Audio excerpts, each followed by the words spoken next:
Om Namo Bhagavate Vasudevaya. Om Namo Bhagavad-gītā Vasudevaya. Om Namo Bhagavate Vasudevaya. Bhagavad-gītā as it is, translation and commentary by His Divine Grace A.C. Bhakti Vikas Swami Prabhupad, Chapter 11, Text 54. Bhaktyā ananyayā śakya, aham evaṁ-vidho rjuna, jñātuṁ draṣṭuṁ ca tattvena praveṣṭuṁ ca paran-tapa. My dear Arjuna, only by undivided devotional service can I be understood as I am, standing before you, and can thus be seen. Directly, only in this way can you enter into the mysteries of my understanding. Srila Prabhupada entitled his commentary on Bhagavad Gita as it is, which might seem quite audacious because it immediately gives the insinuation that other editions of Bhagavad Gita are not as it is. And actually that's Prabhupada's point, that this is as it is and most editions are not. Although Srila Prabhupada did accept that Bhagavad Gita as commented upon by other Vaishnava acharyas such as Ramanuja, he accepted these as bona fide commentary. But most editions are not very bona fide. Therefore, we find everywhere Krishna, Krishna, Krishna, Krishna. I'm just going through the second chapter, verses and purports, and around the middle of the second chapter, Krishna introduces the topic of buddhi yoga. Buddhi yoga tvimang shrinu. Now hear about buddhi yoga. And he uses this word buddhi repeatedly in several verses after that. In 5 verses in a row, 3 verses in a row he uses the term buddhi yoga, and 5 verses in a row he uses the word buddhi. And Prabhupada just translates it all as Krishna consciousness and devotional service, which within the whole scheme of Bhagavad Gita is quite appropriate. Although at that point Krishna hasn't specifically introduced the topic of devotional service to himself. Some squalors, as Sadhaputta Prabhu used to call them, so-called scholars, they criticize Srila Prabhupada for Krishnaizing everything. When this criticism was brought to Prabhupada, he said, yes, that's exactly the point, that's what I do.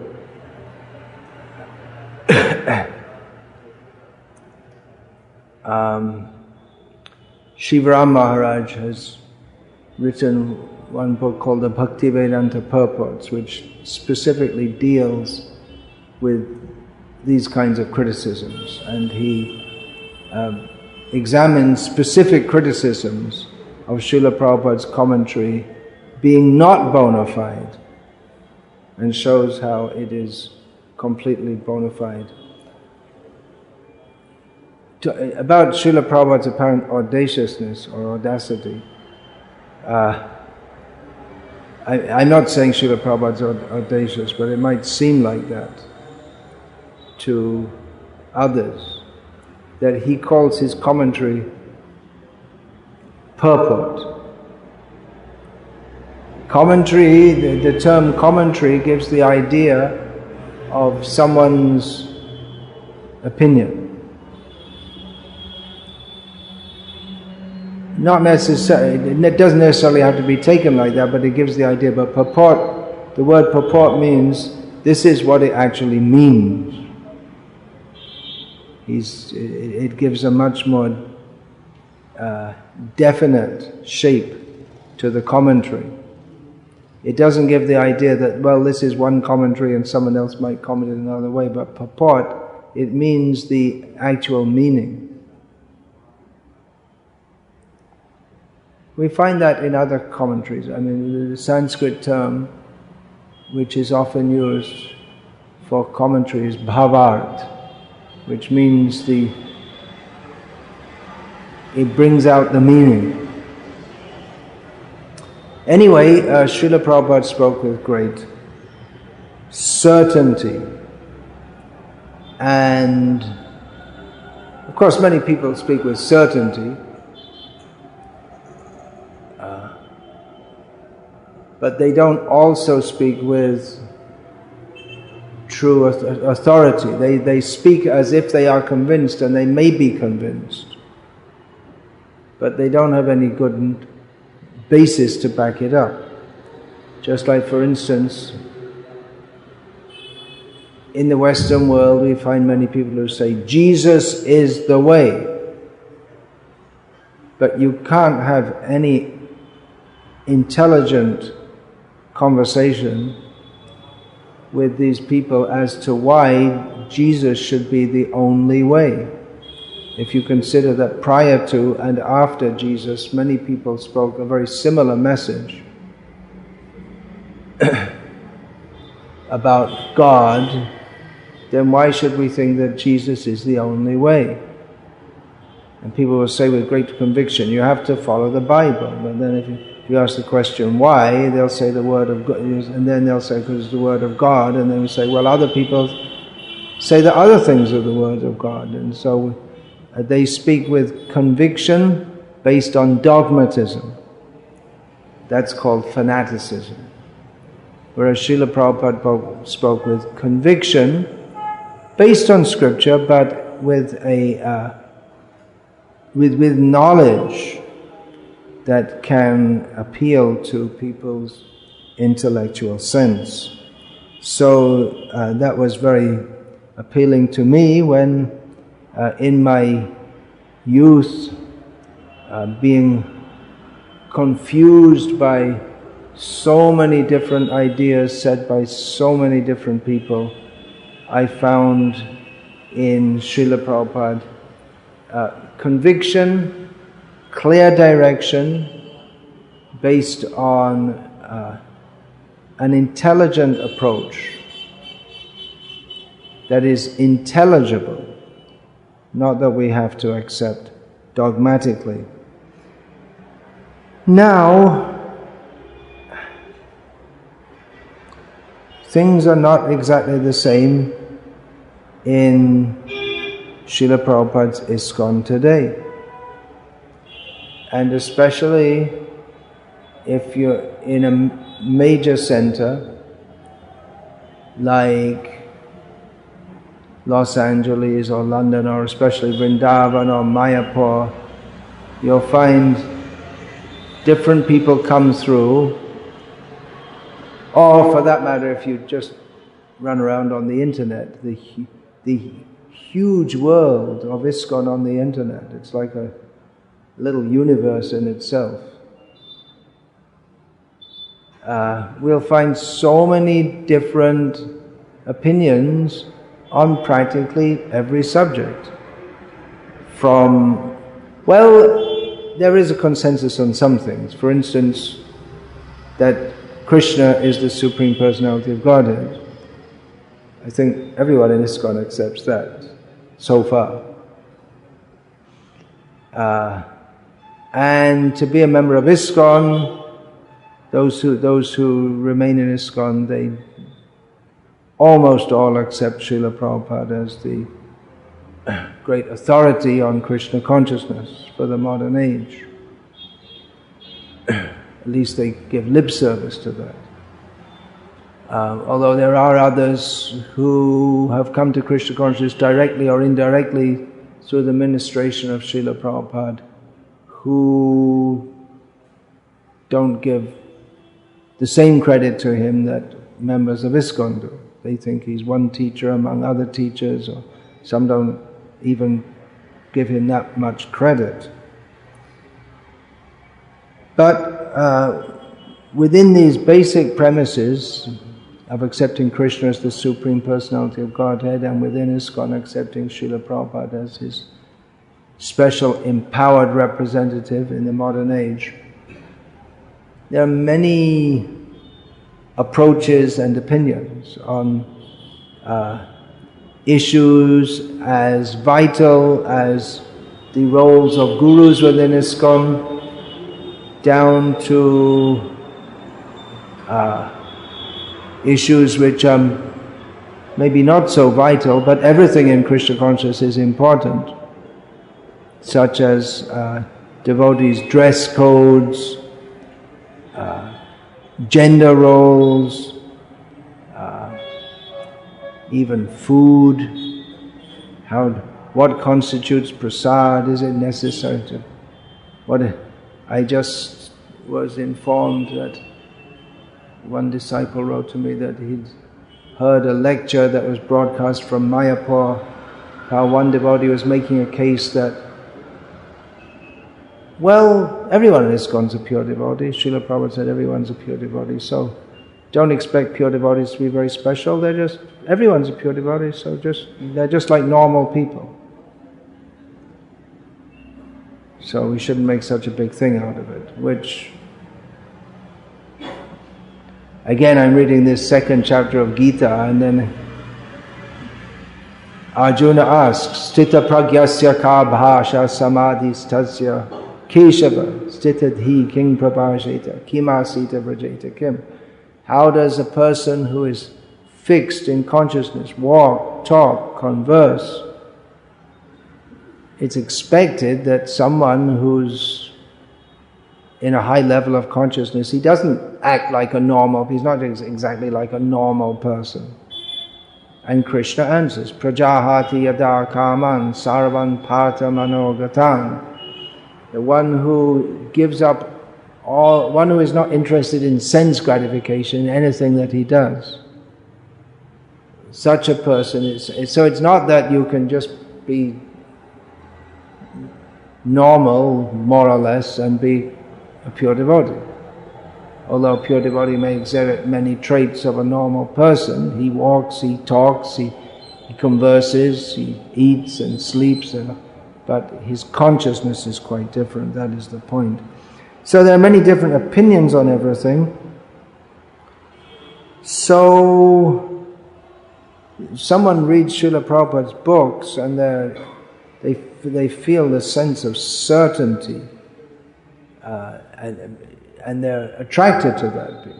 They want guidance, because in this world there's so many different opinions on everything, and if someone's interested in going beyond the humdrum, everyday, normal way of life,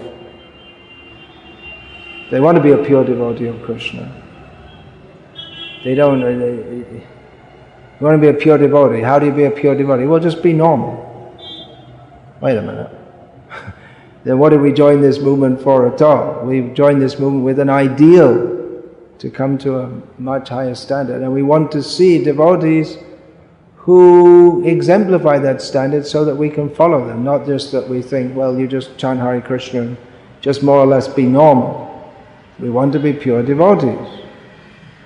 Now, how do we know what is the right thing to do and act and speak and dress and eat and think when there are so many different opinions about this? I just cited that about the idea of a pure devotee being more or less just a neophyte devotee. Just to give an idea of the multiplicity of ideas that are floating around, which do it. I mean, that idea is quite different from that which we heard from Srila Prabhupada. We didn't hear from Srila Prabhupada that you just be a neophyte devotee and just more or less be a devotee, more or less like a normal person, and that's okay, and that's a pure devotee. But personally, I don't find anything inspiring in that. There's nothing to aspire for. That we have to overcome all material desires and fully dedicate ourselves to Krishna. No, Just, have a bead bag round your neck and put your hand in it sometimes. And otherwise, everything, just relax, chill out. But Krishna consciousness is not meant for relaxing. It's meant for tattvena bhakti yogena, for intense devotional service. As in this verse, bhaktyā ananyayā śakya. This ananya bhakti, fully focused on Krishna, that's all. And Srila Prabhupada quotes here in the purport, Yasya deve para bhakti, yatha deve tata gurau, tasyaite katita hyarta prakashante mahatmana.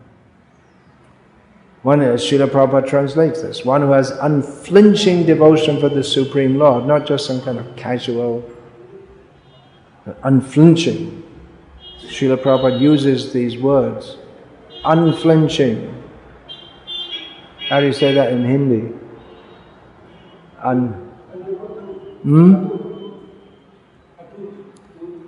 Atut. It's not exactly the same. Unflinching means one who doesn't, it means more like akampit, one who doesn't tremble, one who doesn't give way in the face of danger. You could say atut, unbreaking. You can say that. Unalloyed, that means amishrit. So these are the kind of terms that Krishna uses. Ananya, bhaktyā ananyayā śakya. It is possible, Krishna says, to attain. Śakya gives the idea of possibility.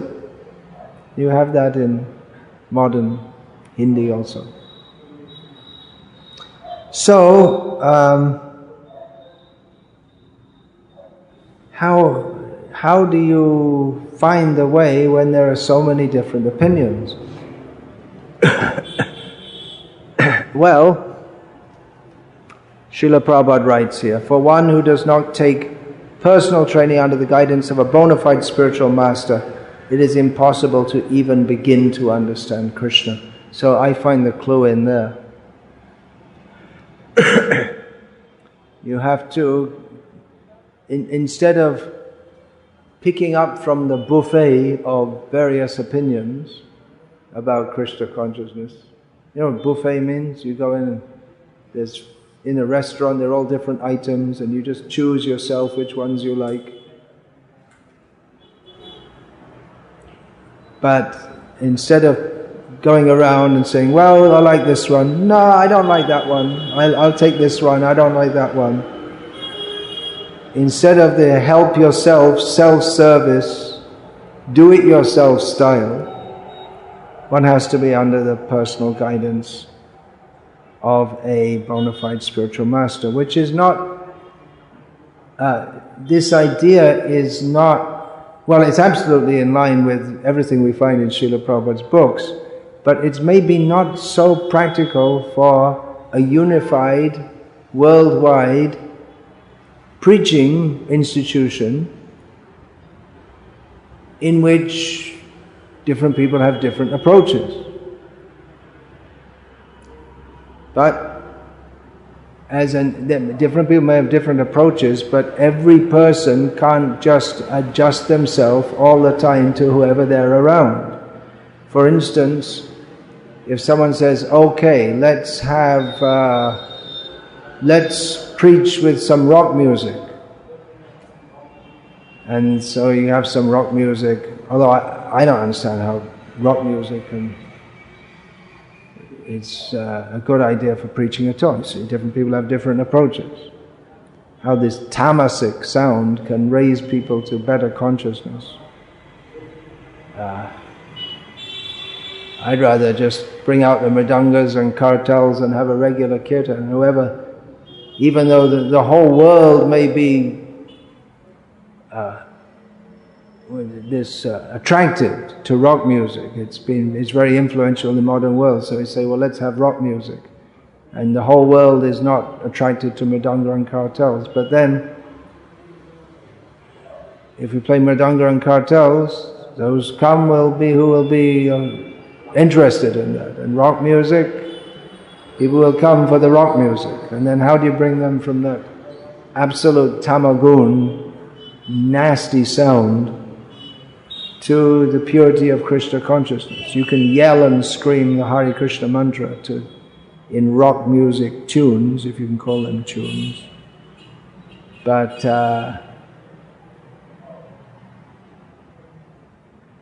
people already have rock music, much better rock musicians than anyone in ISKCON is ever going to be.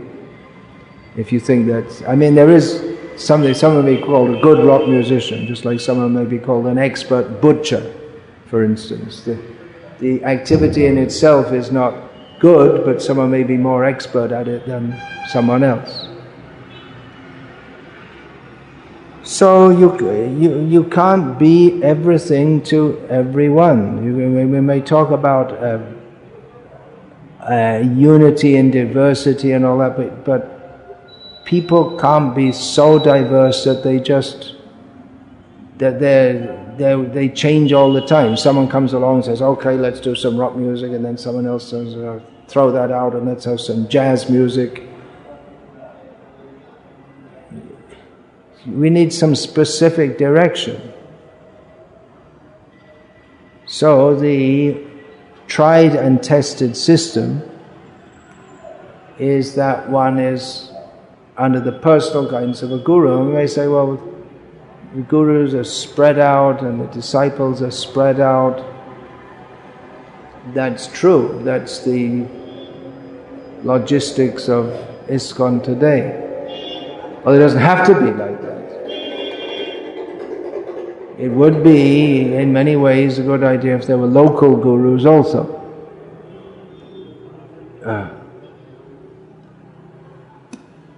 But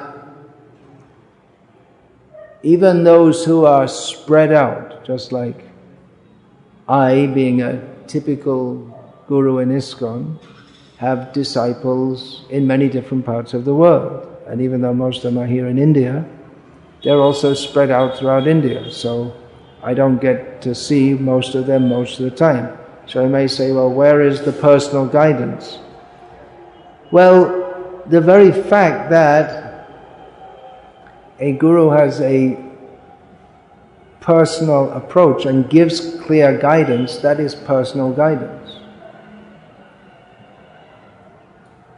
For instance, in my own case, to cite myself as an example, sorry for the narcissism or self-indulgence.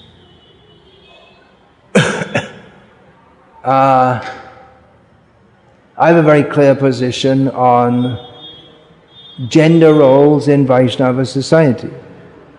So those who want to be my disciples, they can take that. And those who don't, well, they don't have to be my disciples. And the personal guidance doesn't mean that I personally just invent something out of the top of my head, or more likely the bottom of my backside.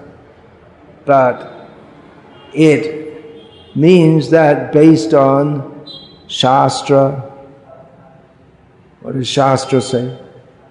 Shastra, for instance, says, Matra swasra duhitrava naviviktasano bhavit. Balavan indriya gramo vidvangsanapi karshati. Both Bhagavatam and Manu Samhita have this verse. That the senses are so strong that even a highly learned person can be agitated if he sits next to his mother, sister or daughter. So Shastra is very grave in this regard. Gambhir. Shastra is very grave in this regard. And so that's Shastra, and then we have tradition. We see the tradition in actually almost all traditional societies, and especially among persons who are supposed to be religious or aspiring for spiritual advancement, then free mixing of the sexes or loose mixing or casual mixing is never encouraged. That it is in the modern age, you may say, well, we should make some concession to the modern age, but then Krishna consciousness is supposed to be introducing a different culture altogether, with the understanding that the modern culture is a product of Kali Yuga, and people they're not becoming spiritually advanced. And Guru, we have to see Srila Prabhupada's example and his teaching. So tradition, we can say that is sadhu. We have Shastra, sadhu, and Guru. Now, devotees may quote Srila Prabhupada that Srila Prabhupada allowed men and women to live in the ashram in different quarters in the Western world. But Srila Prabhupada explained that you just can't change the customs of people overnight. That doesn't mean that he wanted to perpetuate a culture of loose mixing. But he made some concession for preaching in the Western world. Now others may interpret that separately, and they say, well, Sri Prabhupada allowed everyone to mix up and this and that, but Srila Prabhupada also made very strong statements. For instance, that women should never be given leadership roles. So, if we see Srila Prabhupada without, if we see the whole picture of Srila Prabhupada without seeing his background in Shastra and tradition, then we'll come up with a different understanding. So in this way we get different outlooks. So I'm just giving this as an example of how I give guidance in a certain way on Srila Prabhupada's teachings, and others may give others. So if we feel that, well, women's lib is the greatest thing that ever happened in human society, if we're foolish enough to think that, then we may try to interpret sadhu, shastra and guru in that regard. But the personal guidance I give in this regard is that our society should be moving toward more strictness in this regard, in the matter of the mixing of the sexes. It should be minimum. I mean, here I'm sure here in Bhopal, 50 years ago, that women and men, I mean, not only Bhopal, everywhere, all over India, women and men don't mix up in the same way that they do. Women didn't go to work like they do. Well, there may be a few exceptions. When these Tatars, they started Air India, they had female air hostesses, but it wasn't the norm. Maybe they got some Parsi women, them being Parsi, I don't know. But it wasn't the norm that women go to work or even go to school for that matter. Nowadays the culture has changed. Before it was considered shameful to send one's daughter to school. Now it's considered shameful if you don't. It's all by propaganda that it's changed. And the illicit sex has increased, and the spiritual ethos of India has decreased, and these are all factors in this. You can't have genuine spiritual culture without having a strongly supportive social culture. Culture is social. So there's a breakdown in that culture. We want to revive that. So I'm just giving all this as an example of how, even though a guru in this case may not be personally present with his disciples all the time, because there's some clear guidance on certain issues, that amounts to personal guidance, because it's the personal stance that I take. And those who don't give any particular guidance, well, they leave their disciples open to whoever they may happen to meet, or to open up, or whoever happens to give class in the morning. One may give class in the morning in a temple and have a particular line on various, say some things, for instance, that pure devotees are, they're the ones who, they turn up every Janmashtami, maybe Gaur Purnima also at the temple, even though they're initiated. There are many in the West like that. They're initiated, but you only see them on Janmashtami and maybe Gaur Purnima also. In Slovenia, I guess it must be like that also. Most of the initiated devotees, you don't see them hardly at the temple, and they're not chanting 16 rounds, and they may even have a philosophy that it's not important to chant 16 rounds. The main thing is just to love Krishna.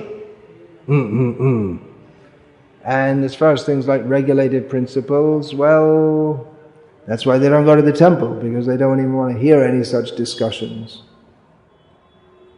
Holland? Same, yeah. Everywhere. Like that. Even I was just in Ireland for Janmashtami, and there's an initiated devotee who just lived. The temple's on an island in a lake, and there's a devotee who's a devotee of sorts, is initiated, and he lives just on the other side, just 200 meters away. He comes in for Janmashtami for about 1 hour. That's it. The rest of the year, not seen. So, one doesn't become strong by submitting oneself to all different kinds of opinions. One has to take guidance and training and stick to the standard. If there's just some, like buffet system, smorgasbord, take what you like, as you like, when you like, how you like, if you like. If it's based on our own opinion, then it's not Krishna consciousness, because in this material world, we're in Maya, we're in illusion. That's why we take to Krishna consciousness, to come out of illusion. So we may think, well, I have to find a guru who I really feel like, really feels good to me. But maybe we should look for a guru who we don't like. Because if we find one that fits with our misconceptions, then we're not going to go anywhere. Oh, I really like that guru because he said, well, you don't have to really try too hard, take it easy, relax. I don't know if anyone actually says that, but there may be that atmosphere there, that not pushing. Srila Prabhupada said this is a pushing movement.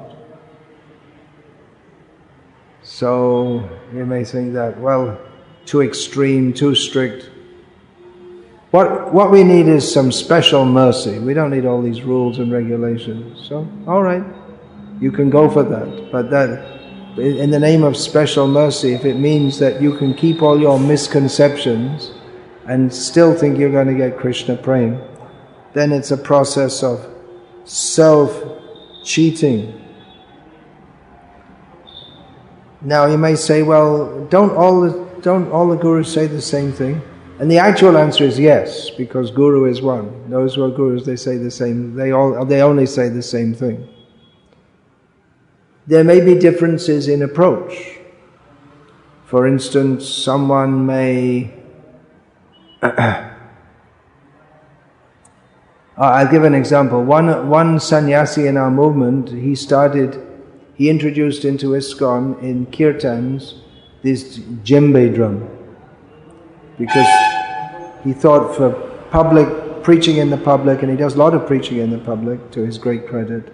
So it really gives a good beat, and then people, they start to dance and they like it. Later he stopped using it, but in the meantime, It spread throughout the world. And instead of Madhur Shankha Bhaje, Ghanta Bhaje, Bhaje Karata, Madhura Mridanga Bhaje, instead of Madhura Mridanga Bhaje, where you have bam, bam, bam. Instead of the sweet sound of the mridanga, there's banging is there. So it may help people to dance, maybe. Although it's not necessary to get people to dance. I was recently at a program in a university in England, and devotees, being devotees of the, they forgot to bring any mridanga or karta. But still, at the end of the program, I asked everyone to stand up and chant. To chant, then I asked them to stand up and dance, and they all started dancing without any mridanga or kartal, what to speak of any djembe drum. So it's an example. And Tribhuvanath Prabhu, who performed many, many festivals, said that he only used mridanga and kartals. That's all. And he got people dancing. He was famous for that. So, though he did say that sometimes he used a bass guitar. Sometimes. That's an undercurrent. He told me that. So I'm just making the point that the culture that we have is very good in and of itself, and we don't need anything else. Others may feel we need this or we can adjust to it. All right, that's a different approach. As long as the philosophy isn't different. It's a different approach. So there may be different approaches. But as I say, you have to come under the personal guidance. You can't just be one day this approach, this day another approach, and and temples also can't run on different approaches according to different individuals. Of course, to some extent that may be there, but temples have to have policies also.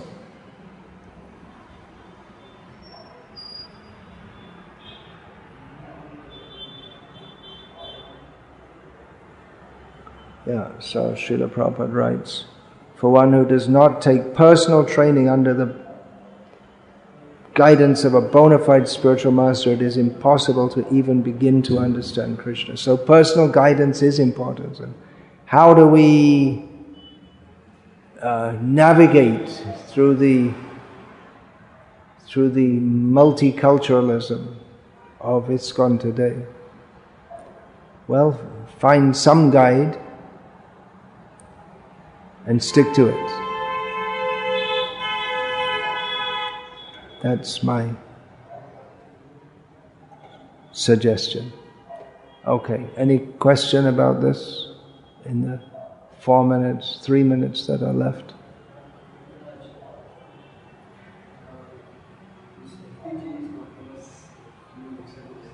Female Diksha Guru's issue is now, it's a big issue.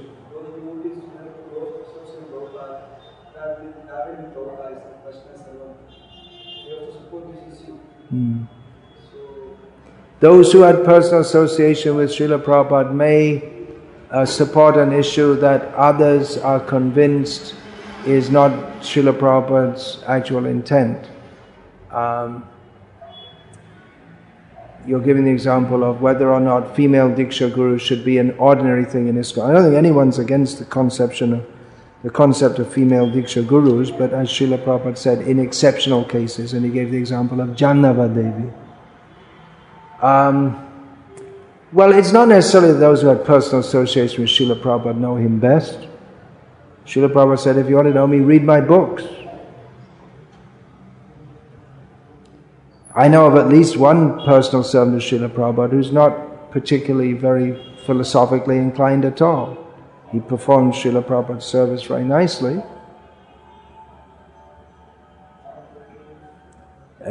Sometimes we see, in the case of the Madhva Sampradaya, the exponent of Madhva's teachings, who is accepted as the orthodox, who is given the teachings of Madhvacharya in the way that's considered orthodox, he came several generations after Madhvacharya. That was Jayatirtha.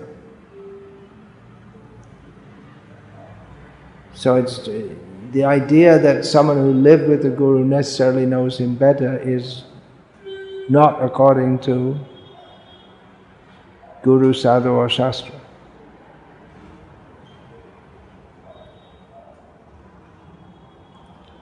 One associates in various ways, of which hearing is most important. Not that those who weren't with Srila Prabhupada didn't hear, but there is a process, it's called hermeneutics in English, of how we understand Shastra. And that's also there in the Vedic culture, especially the Mimamsa school. They have given the rules of Shastric, Vedic hermeneutics, which all followers of the orthodox followers of the Vedas follow. So devotees should be trained in this before we start taking on serious theological questions. Devotees should be trained in this. Otherwise someone says, well, Prabhupada said to me, and for themselves they're convinced that that's the ultimate truth, but they may see that Srila Prabhupada said something in a different situation to someone else. We have to see what are his overall teachings. To some extent we have to try to ascertain Srila Prabhupada's intent. If he says something, he might say something which is not standard. For instance, Srila Prabhupada, there are recorded instances of Srila Prabhupada calling women disciples Prabhu. There are recorded instances. Although his overall teaching and that of Shastra and of the tradition is to address women as mother. So do you take those oddities as being the norm? Some want to do that, and in fact, that is the norm at the very top of our society. In the GBC, women are called Prabhu, which is not. Sometimes proponents of this, they quote a statement of Srila Prabhupada's that all Vaishnavas should be addressed as Prabhu.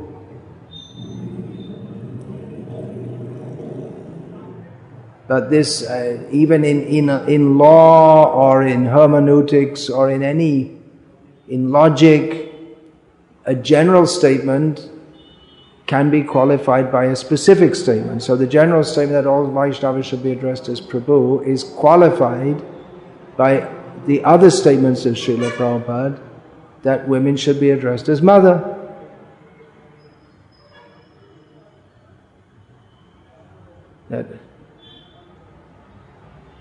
There are many such instances that, for instance, all devotees should take breakfast now. Say it's 9 o'clock in the morning, but this one shouldn't take because he's sick. So the general statement, there's qualification for a particular category.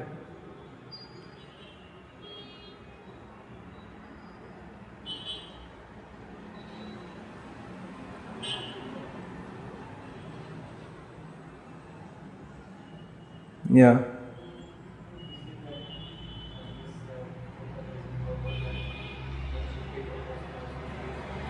One should take personal guidance, yeah.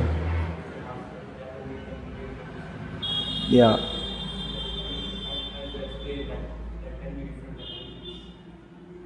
There can be different approaches, yeah, but I said there may be different approaches, but that I didn't say that every approach is as good as every other one, or that all are bona fide. For instance,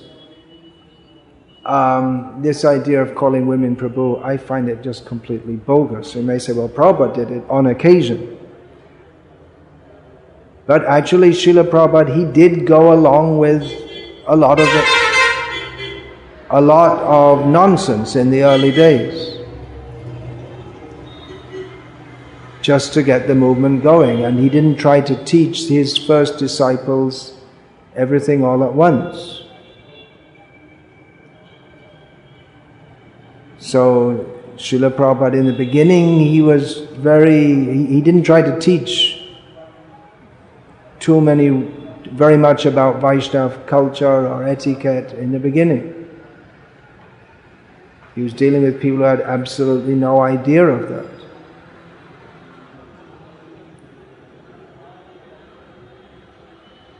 And I realized that especially when I came to Bangladesh. I first went there in 1979. I gradually came to realize that I knew very little about Vaishnava culture. So I tried to study it, because Vaishnava culture was very strong, even though the proper understanding of Krishna consciousness wasn't strong there. But the culture was very strong. So that has to be seen also, that Srila Prabhupada, in the beginning, he was very liberal. He didn't try to enforce everything to his disciples all at once, but he did gradually want to introduce all of this. Not that the standards he gave for the hippies in the beginning days of the movement, those who were coming from a hippie background, not that that should be the standard forever.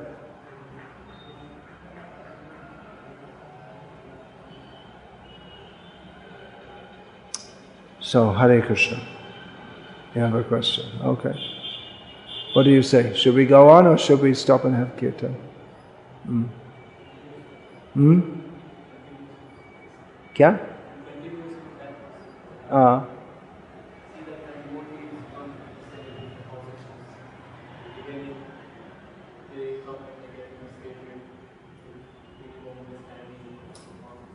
People get initiated with minimal standard of Krishna consciousness. Well, I believe it is overall better in our movement than it used to be. That there was a time when our movement started expanding congregationally. At one point, in the beginning days of the movement, almost all the devotees lived in the temple, so they would get regular classes, and they would understand some things about Krishna consciousness. Then gradually it became congregational more, and many people were getting initiated, and it was found out that at some point that they were getting initiated, but they didn't really know much about the philosophy. But I believe that is better now, because there are standards of initiation in which you're supposed to go through various tests. Although you were just telling me that, to your knowledge, many people are getting initiated and they're still worshipping Sai Baba, which why should they be initiated if it means they're not fit for initiation if they're still worshipping Sai Baba. Yeah.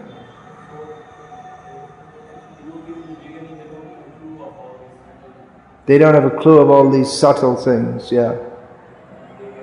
They get initiated. Usually here in India, it's whoever you get told to get initiated by. And even in the West, people generally, you're supposed to observe. This is in the category of frequently asked questions, isn't it? You're supposed to observe the guru, but the neophyte, they have very little knowledge. In Vedic culture, it would have been that people did have better knowledge, actually, of the basics of philosophy.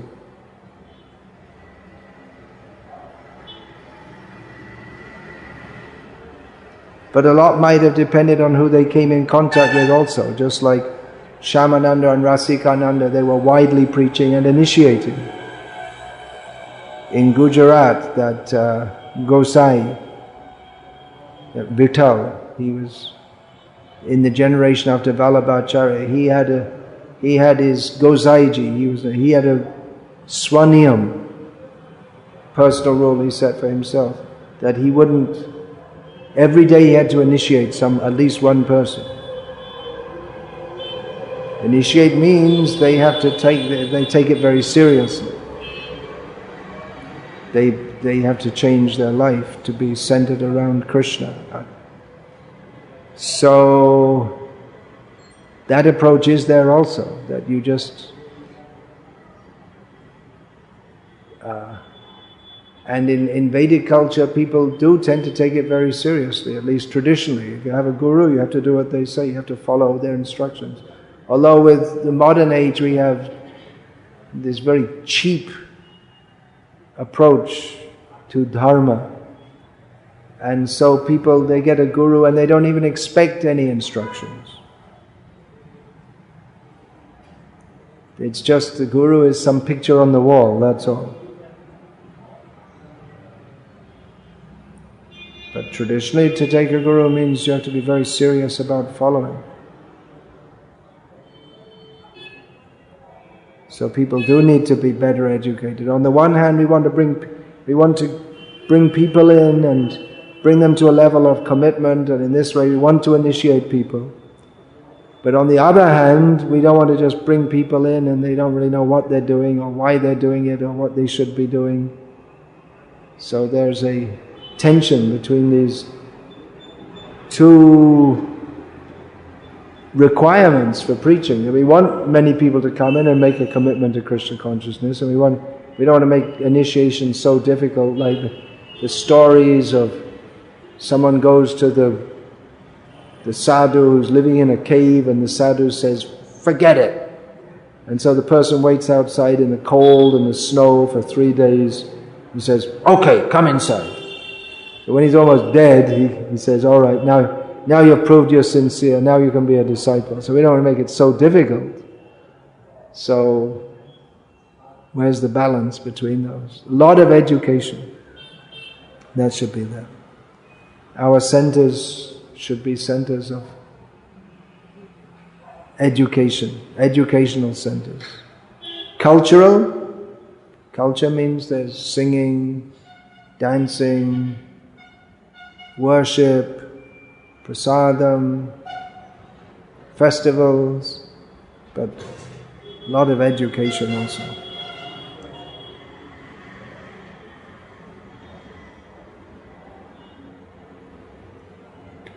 Then you had a question? What are the factors responsible for understanding the message of Guru as it is? What are the factors? What are the factors for what? For understanding the message of Guru. Could you give a suggestion about what you're talking about? Because I can't understand. The main factor is that one should, that's mentioned in Gita, tattvena pranipatena pariprashnena sevaya. Those are the factors. One should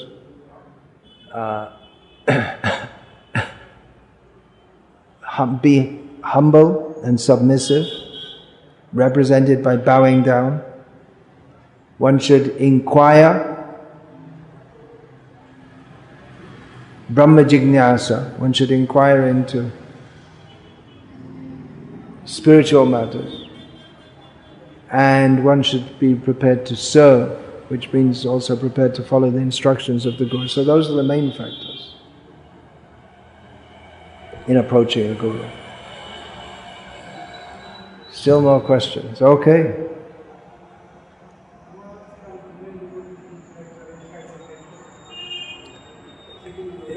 It's too many details. I think we'll leave it here.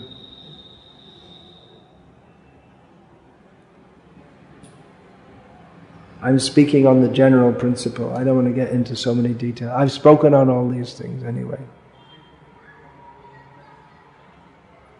All these things. Oh, sorry. So, Hare Krishna. His Divine Grace Srila Prabhupada ki jai. Srimad Bhagavad-gītā as it is ki jai.